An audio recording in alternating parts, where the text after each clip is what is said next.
2024년 마지막 토요일이 되었습니다. 여전히 오늘도 사복음서를 읽음으로 하루를 시작했죠.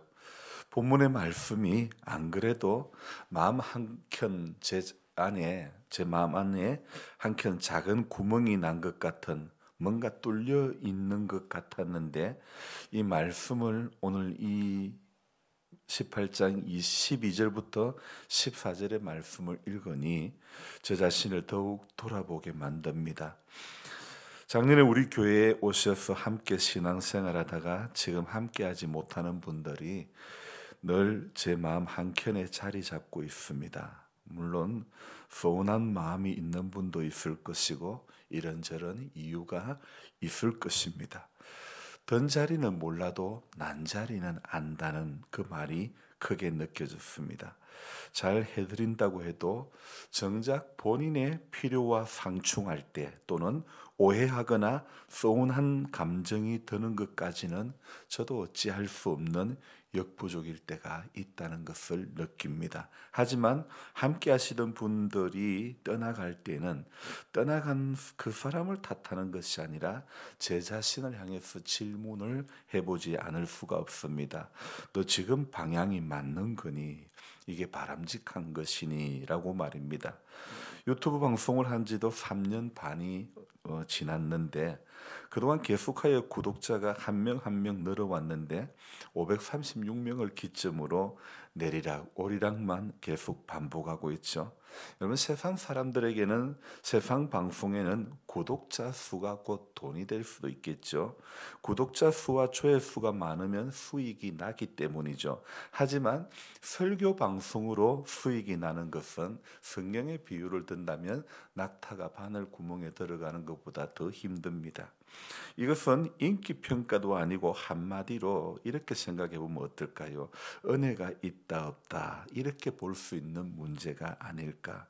계속 올라가던 구독자 수가 계속하여 머물러 있다는 것, 그리고 536에서 더 이상 올라가지 않고 떨어졌다가 조금 올라갔다가 또 떨어졌다가 조금 올라갔다, 이 반복되는 상황을 보면서 제가 나누는 말씀이 이전만큼 신선함이 없는 것은 아닐까, 은혜가 덜 되는 것은 아닐까, 조금은 소심해지는 그런 느낌도 듭니다. 방송도 여러분 시청률이라는 것이 있죠. 구독자 수와 조회수는 객관적으로 나타나는 사람들의 반응일 수도 있습니다. 그러기에 수익과는 관계가 없지만 방송이 올려질 때 얼마나 조회하는가 하는 문제와 구독자 수가 늘어나는 거나 줄어드는 문제는 정확한 것은 아니지만 이런 것들은 저 자신을 돌아보는 좋은 기회가 될 수도 있는 것 같습니다. 물론 최종적인 평가는 사람들의 평가가 아니라 하나님의 평가이기 때문에 하나님 보시기에 좋았더라, 그것이 제가 목회하는 동안에 지향해야 할 바인 것 같습니다. 저는 우리 성도님들도 마찬가지라고 생각합니다. 우리가 어떻게 하면 신앙생활을 잘 하는 것일까? 그 기준은 바로 하나님 보시기에 좋았더라, 이면 될 줄로 믿습니다. 그래서 어떤 우리 자신의 기준에 부합되어야 하는 것이 우리가 지향할 바가 아니라 언제나 복음 안에서 성도된 우리가 지향하는 것은 하나님 보시기에 좋았더라, 이렇게 시작을 하루를 해야 되고 하루를 마감도 오늘 하나님 보시기에 좋았던 하루였던가 이렇게 질문해 보아야 되지 않겠나 생각합니다. 해봅니다. 내가 볼 때는 분명히 틀림없다, 맞겠다 싶은 것이, 우리가 볼 때는 분명히 맞겠다 싶은 것이 정답이 아닐 때도 얼마나 많은지 모릅니다. 우리는 우리의 생각은 언제나 조령목의 때가 많기 때문이죠. 아침에 내린 명령이 저녁에 고쳐진다는 일관성이 없이 갈팡질팡할 때 일컫는 말이 바로 조령목이라는 말이죠. 모두가 기준을 내게 둘 때, 기준을 인간에게 둘 때 생겨나는 문제라고 저는 생각해 봅니다. 그래서 조금 전에 말씀드린 하나님 보시기에 좋았더라가 우리의 삶의 기준이 되어야 되는 것입니다. 성경을 해석하는 것도, 말씀을 전하는 것도, 또 말씀을 듣는 것도 언제나 그 기준은 내가 기준이 아니라 하나님 보시기에 여기에 우리가 초점을 둬야 된다 생각합니다. 오늘 본문 한번 다시 들여다볼까요? 12절에 너희 생각에는 어떠하냐? 자, 질문 형식으로 이제 말씀을 엽니다. 만일 어떤 사람이 양 100마리가 있는데 그 중에 하나가 길을 잃었으면 그 99마리를 산에 두고 가서 길 잃은 양을 찾지 않겠느냐? 자, 오늘 이 말씀을 조금 각색해서 해석을 해봅니다. 양 100마리를 가지고 목축업을 하는 주인이 있는데 해가 져서 양들을 헤아려 보니 이렇게 99마리는 우리로 들어왔는데 한 마리가 안 보이는 것입니다. 어떻게 할까 하다가 고심 끝에 99마리를 우리 속에 안전하게 넣어두고는 한 마리를 찾기 위해서 이 주인은 저녁도 묻지 않고 지팡이를 들고 험한 산을 여기저기 왔다 갔다 하면서 온 산을 헤매며 찾아다니는 것입니다. 그리고는 한 마리를 찾아왔다는 것입니다. 오늘 12절과 13절에 나오는 이 99마리는 여러분 무엇을 가리키고 있는 것일까요? 저는 이렇게 생각해 봅니다. 이 99마리는 바로 교회를 가리키는 것이 아닐까. 우리 모두가 99마리의 양입니다. 이미 예수를 믿고 교회에 와서 주일마다 예배를 드리는 거룩한 하나님의 백성이 바로 99마리의 양일 수 있습니다. 다른 말로 교회라고 하는 거죠. 그러면 한 마리의 양은 무엇입니까? 아직 교회 안에 들어오지 않고 교회 밖에서 방황하고 있는 수많은 영혼들을 이야기하는 것입니다. 그 영혼들을 하나님은 지금도 찾고 계시는 겁니다. 하나님께서는 99마리로 만족하시지 않습니다. 그리고 한 마리를 찾기 위해서 험한 산으로 발걸음을 옮기시는 것입니다. 여러분, 이것이 무엇을 의미할까요? 예수님의 눈에는요, 우리가 잘 알아야 될 게 한 영혼이 교회와 같다는 것입니다. 한 영혼이 곧 교회라는 것, 교회가 한 영혼이라는 것. 하나님께서는 한 영혼을 얼마나 깊은 존재로 생각했는지 모릅니다. 주님은 그 보잘것없는 한 생명을 자기 교회와 동일시 여겨주시는 겁니다. 한 사람을 우리 모두와 똑같이 본다는 말입니다. 여러분, 우리는요, 노벨 평화상을 받았던 20세기의 성자라고 말했던 데레사 수녀를 잘 아실 겁니다. 참 이분은 극빈자, 병자, 고아, 죽어가는 사람, 노인분들 할 것 없이 얼마나 많은 자선을 베푸는지 모릅니다. 그가 노벨 평화상을 받을 당시에 그의 사업은 전 세계적으로 퍼져갔고 126개국에 한 600여 채의 집을 지어줬다는 사랑의 집을 만들어 세상에서 버림받은 사람들을 돌보아 주었던 것입니다. 자, 그런데 이런 세계적인 조직을 움직이는 사람이라면 적어도 굉장히 어떤 탁월한 그만의 어떤 경영 방법이라든지 이런 것으로 그 조직을 움직일 것이다, 이렇게 우리가 생각하기 쉬운데, 그래서 한 사람 한 사람을, 이 큰 일을 하는 사람은 한 사람 한 사람을 이렇게 주목한다는 것은 도무지 생각할 수 없고, 아마도 큰 기업체를 움직이는 그런 CEO의 그런 사고를 가지고 그런 일을 했다고 생각하기 쉽습니다. 그러나 그렇지 않습니다. 데레사 수녀는 이렇게 말합니다. 나의 임무가 대중을 돌보는 것이라고 생각해 본 적은 한 번도 없습니다. 나는 한 개인을 보고 있습니다. 돌보고 있습니다. 나는 한 번에 한 사람밖에 사랑할 줄 모릅니다. 나는 한 번에 한 사람밖에 거둘 줄 모릅니다. 단 한 사람, 당신도 내가 하듯 그렇게 한번 시작해 보십시오. 나는 단 한 사람만 인도합니다.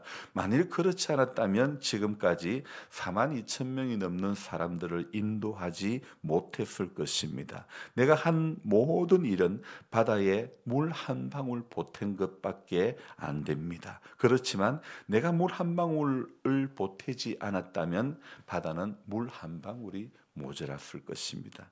당신 자신, 당신의 가정, 당신이 다니는 교회도 마찬가지입니다. 바로 그 하나에서부터 시작하십시오. 너무나 멋진 말이라고 생각합니다. 그런 의미에서 우리는요, 일생을 살면서 내가 몇 명을 전도하느냐, 어떤 이런 것보다도 누구를 전도하느냐, 어쩌면 바로 우리가 여기에 우리가 집중해야 되지 않을까 생각을 해봅니다. 그리고 우리는 그 한 생명을 구원하기 위해서 오늘도 내가 썩는 미랄이 되어져야 된다는 것입니다. 그 한 생명을 얻으면 우리가 예수님을 얻는 겁니다. 그 한 생명을 얻으면 우리는 교회를 얻는 것입니다. 이유가 무엇입니까? 예수님은 어린 소자 하나를 이렇게 세워두고는 이 어린아이에게 한 것이 곧 내게 한 것이라. 그러니까 우리 예수님은 어린아이, 소자를 자기와 동일시하셨죠. 교회를 자기와 동일시하시는 주님이시기 때문입니다. 이렇게 한 영혼 한 영혼을 소중히 다루면서 성령이 우리 가운데 임하셔서 우리를 통하여 놀라운 일들, 생명의 역사를 오늘도 일으켜 가실 것을 믿고 기도하고 마음 주시는 그 일에 묵묵히 순종하는 그런 우리들이 되어져야 될 줄로 믿습니다. 어제 마을총회도 사실 우리 아내가 또 부녀 회원이기 때문에 가서 일을 해야 되지만은 또 교회에서 해야 할 일이 있어가지고 제가 대신 또 가서 음식 다 먹고 난 것을 쓰레기를 담고 음식 쓰레기를 밭에 버리고 이랬는데, 사실 누군가가 해야 되는 일이라면 교회가 해야 되고 우리 예수 믿는 사람이 묵묵히 한다는 것은 정말 아름다운 일이라고 생각되어집니다. 그래서 정말 그렇게 나갈 때 역시 교회는 다르구나, 그래도 역시 기도하는 사람은 다르구나, 이렇게 마음 주시는 일, 마땅히 해야 할 일, 누군가가 해야 할 일들 앞에 우리가 순종해 갈 때에 죽은 생명이 살아나는 그 역사가 일어나는 것인 줄로 믿습니다. 그래서 저와 여러분들이 오늘도 이 하루를 살면서 내 기준이 아니라 뭐라고요? 하나님 보시기에 좋았더라, 하나님 보시기에 좋았더라, 이렇게만 우리가 살기를 오늘도 다짐하고 그렇게 또 기도하면서 하나님, 저 오늘도 하나님 보시기에 좋았더라, 이 말 들을 수 있는 하루 되기를 원합니다. 이렇게 결단하며 살아가기를 주의 이름으로 축원합니다. 기도하겠습니다. 좋으신 하나님 아버지, 우리는 언제나 인생을 살면서 우리 기준에 붙들려 가지고 우리 감정에 붙들리고 그렇게 살 때가 얼마나 많은지 모릅니다. 그래서 목회를 하는 저도 제가 싫은 것은 정말 싫을 때가 너무너무 많습니다. 그것이 제 기준이었습니다. 그것이 제 안에 있는 율법이었고 그것이 하나님 기뻐하지 않은 것임을 그 순간에는 또 깨닫지 못하고 감정에 지배된 그런 모습도 너무나 많이 보였던 것 같습니다. 주님, 그러나 오늘 말씀을 우리가 생각해 볼 때에 99마리보다도 들어오지 않은 길 잃은 한 마리를 더 찾는 우리 주님, 한 영혼을 귀하게 여기는 우리 주님을 생각해 볼 때에 하나님, 그 한 영혼을 찾아가는 그 일이 하나님 보시기에 좋았더라인데, 하나님, 우리가 어떤 대단한 일, 큰 일, 보이는 일, 드러나는 일이 아니라 주님,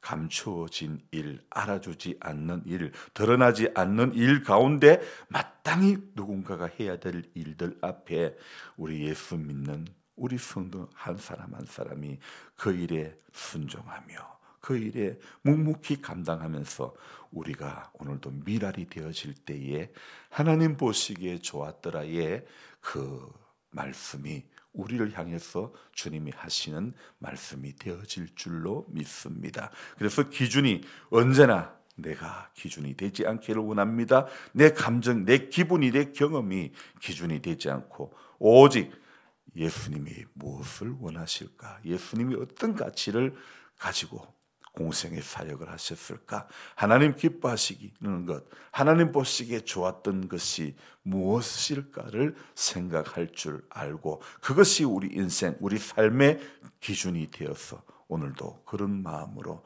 하나님 앞에 이 하루를, 이제 이 마지막 남은 마지막 토요일입니다. 주일을 준비하면서 우리가 생각해야 될 것이 바로 하나님 보시기에 좋았더라. 평생의 기도의 제목이, 우리의 가치가, 우리의 기준이 하나님 보시기에 좋은 인생이 될 수 있도록 도와주옵소서. 주님, 오늘도 이 추운 일기 가운데 우리 연로하신 성도님들과 마을의 약한 분들, 고령이신 모든 분들을 주님 한 분 한 분 붙잡아 주시고, 암한 자들 붙잡아 주시고, 소망 가운데 주님 살아가게 해주시고, 우리 예수님 만날 수 있는 길을 우리가 주님 복음 전도의 좋은 도구가 되어질 수 있도록 도와주옵소서. 감사를 드리며 예수님의 이름으로 기도드리옵나이다. 아멘. 간절한 마음으로 주여 부르고 기도합니다. 주여, 주여.